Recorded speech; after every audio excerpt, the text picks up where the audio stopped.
want to thank the Africa Economic Group for honoring me.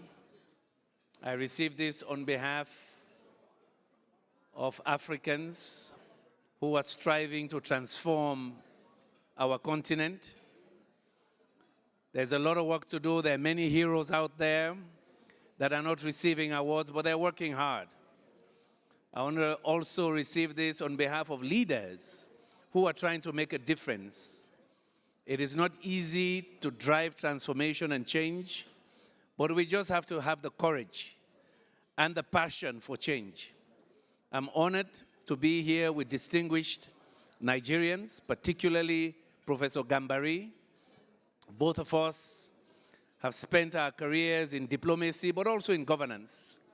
We worked in the UN, we went back home, and we've worked for our nations. And guess what? At our age, we're still working, because the job is not done yet. I know I was supposed to speak in an earlier panel, but let me give you 2 data points that should tell you how much work is ahead of us. I was UNIDO rep in Nigeria from 2000 to 2003, so I worked very closely with President Obasanjo's administration at that time. But 2 data points for you to know. Africa's contribution to global manufacturing value added is still less than 3%. In other words, we're a footnote in global manufacturing. We're still generally a commodity trading country. This is not good enough. Wealth comes from value addition.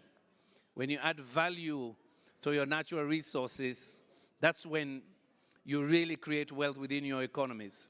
And for centuries, we've been seen as the source of raw materials. So still a lot of work to do. Second, manufacturing contribution to our GDP for many, many countries is less than 10%. Third, I add one more data point. Intra-regional trade, trading amongst ourselves, is amongst the lowest in the world. It's about 13%. In ASEAN countries, it's about 25%. In Europe, it's much higher, meaning we have to trade amongst ourselves. And what Professor Gambari mentioned today, the Continental Free Trade Area, is not just an idea. It is about our own prosperity and survival. Industrialization is a must. We have no option. I say this because I did lead the United Nations Industrial Development Organization for 2 terms, and indeed Nigeria, President Obasanjo made it happen, and Gambari and others. So I headed that organization as CEO for 2 terms. Second, I've also been leading global energy advocacy for Africa and policy making. Again, some of those ideas I got from Nigeria as well, because I could not believe the contradiction. I was just in an event with your Vice President, the Vice President of Nigeria now, on critical minerals. We host 30 to 40% of the world's critical minerals. Some people call them strategic minerals, some call them critical transition minerals. Why? These are the minerals we need for the new energy economy. To make the batteries, Africa is sitting on over 50% of the cobalt, just in the Congo Basin alone.